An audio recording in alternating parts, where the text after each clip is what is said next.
আমার বাবার বিশ্বাস চাই। আমার নাম সালমা আক্তার। আমার বিয়ে হয় 2021 সালের 8ই জানুয়ারি। আমার একটা 5 বছরের ছেলে আছে। আমার স্বামীর নাম জাহেদ হোসেন।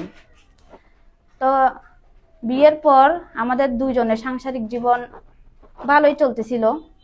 তারপর আমি দেখতে পাই সে বিভিন্ন নারীদের সঙ্গে তার সম্পর্ক।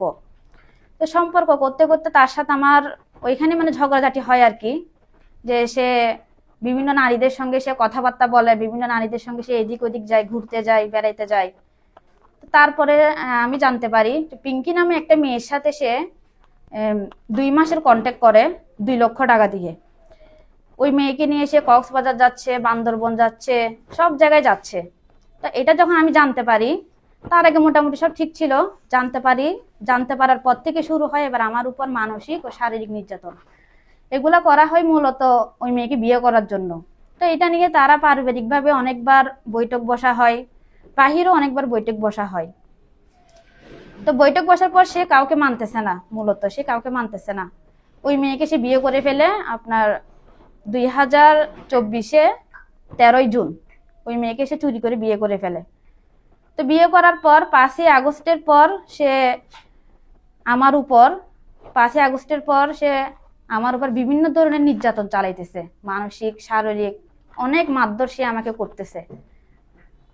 ওই মেয়েকে নিয়ে সে ওই মেয়ের কাছে সে চলে যাবে। তারপর এটা নিয়ে যখন ফ্যামিলিগতভাবে যখন অনেকবার বৈঠক বসা হয়, এখন সেই মেয়েকে নাকি ঘরে নিয়ে আসবে। এখন আমাকে নির্যাতন করতেছে যে সে হয়তো আমি মেনে নিই, নয়তো আমি চলে আসি। একজন স্ত্রী তো কখনো স্বামীর ভাগ দিতে পারবে না কাউকে, আমিও চাই নাই। তারপর কি করছে, 18 তারিখ 9 মাস 2025-এ সে আমাকে মারধর করে ওই ঘর থেকে বের করে দেয়। তারপর সে আবার দ্বিতীয়বার ওই নারীকে আবার বিয়ে করে 28 তারিখ 9 মাস 2025-এ। এরপর আমি তার জন্য মামলা করি। এর মধ্যে সে অনেকবার আমার বাবাকে হুমকি তুমকি দিচ্ছে মোবাইলে, যে আমার বাবাকে সে মেরে ফেলবে, গুম করে ফেলবে, আমার বোনদের সংসার ভাঙবে সে।